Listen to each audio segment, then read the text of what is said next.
The 2016 draft wasn't exactly one of the most exciting classes in recent memory. Other than Ben Simmons and arguably Brandon Ingram, no one else in the 2016 draft was believed to have all-star potential. There were some intriguing prospects, but after Simmons and Ingram, the draft overall was viewed as weak. The class rookie year didn't do much to disprove that notion. With Simmons out for the year because of a foot injury, the 2016 draft class failed to find a clear standout. The top candidates for Rookie of the Year were Joel Embiid and Dario Saric, both of whom were drafted 2 years prior, and Malcom Brogdon, a second-round pick. The fact that Brogdon was the first second-round pick to win the award spoke volumes for how unimpressive the 2016 rookie class was. Year 2, however, has been a vast improvement. The draft's top picks have played much better, a few unknowns suddenly became vital contributors to their teams, and the class' best players look like they could be potential superstars. But which sophomores were among the best in their class this season?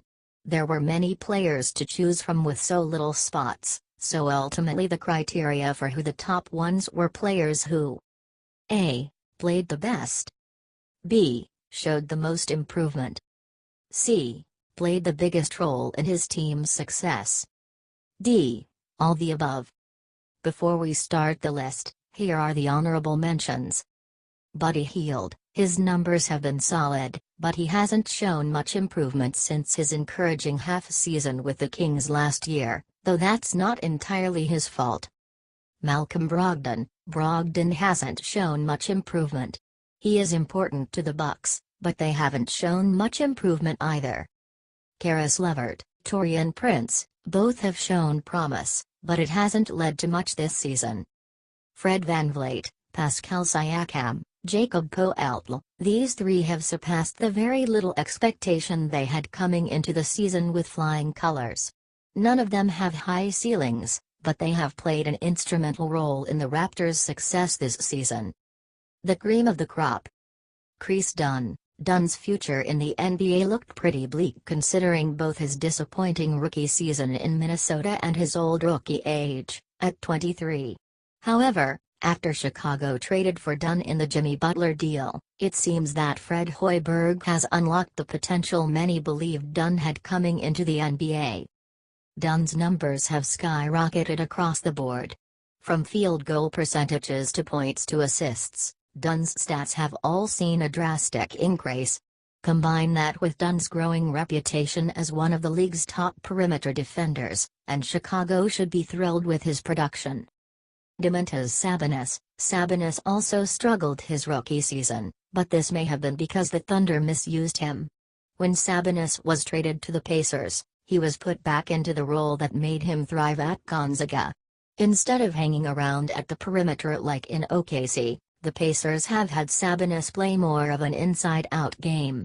As a result, Sabonis has been terrific this season.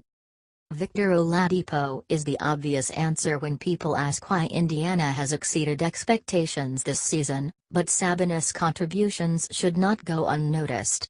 Sabonis has doubled both his scoring and rebounding numbers now that he's playing a role that he's clearly more comfortable with. His dominance playing with the second unit should make him a valuable cog for Indiana going forward. Jamal Murray, after his initial struggles his rookie year, Murray has gradually gotten a lot better over his first 2 seasons, which should excite Denver since the Emmanuel Mudiay era didn't work out as well as they had hoped. Murray has lived up to his billing both as a sharpshooter, shooting 38% from 3 and 45% overall, and as a scorer, averaging 16.7 points. What's more is that he's developed great chemistry with Nikola Jokic, and he's played a crucial role in Denver's playoff chase.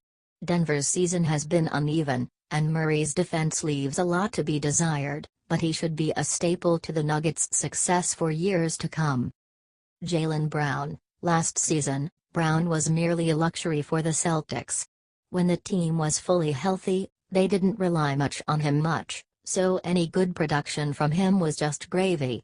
Brown's role increased considerably when the team traded Jack Crowder and Avery Bradley, Then it increased exponentially when Gordon Hayward went down 5 minutes into the season. In response, Brown has done a phenomenal job filling the void that Hayward left with his injury.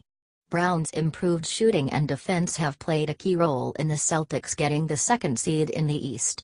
Brown's defense should not come as a shock, but since many questioned whether he would be an effective shooter coming into the NBA, Brown has also demonstrated his tireless work ethic.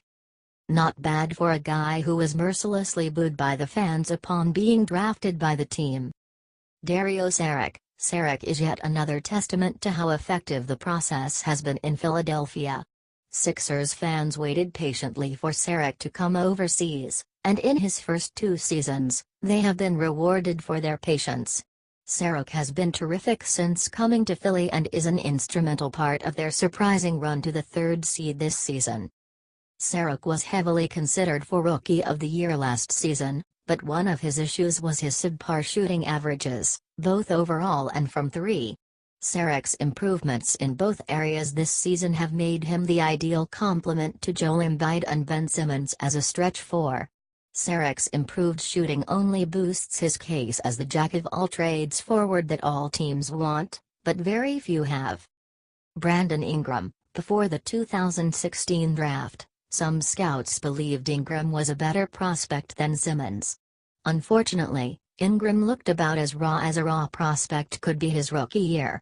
While he didn't necessarily look bad, he looked like a long-term project. This season though, it's been an entirely different story. Month after month, Ingram continuously improved his play. Most notably, his three-point shooting and his playmaking made great progress. Adding those 2 abilities to his arsenal should make him the dangerous all-around threat that many scouts believed he would be. Ingram's all-around improvement opens a lot of possibilities for the Lakers' future. So much so that, if the Lakers wind up not getting Paul George or LeBron this summer, they won't have to worry. Joel Embiid. Even if it was a short sample, Joel Embiid showed the NBA world what he was made of last season. In just 31 games, Embiid showed Philly what they had been waiting for since 2014. Embiid is basically the prime example of what a modern big in the NBA should be. Talent-wise, he didn't have much to prove, but the one aspect that remained in question for him leading up to the season was health. Many doubted if Embiid could ever stay on the court, but, up until his untimely eye injury last week, Embiid was on pace to play 70 games this season. If this is a sign of things to come, then the process in Philly will be a wild success, and Joel the Process Embiid will be the center of a glorious new era in Philly. For now though, if is the operative word. Remember, this is more about who has looked better this season. Last season, Hield and Brogdon were deservedly on the NBA All-Rookie First Team. Pending on any fluke injuries, these should be the standouts among the 2016 class next season. What makes the NBA so much fun is the wild unpredictability to it. In the NBA, shift happens.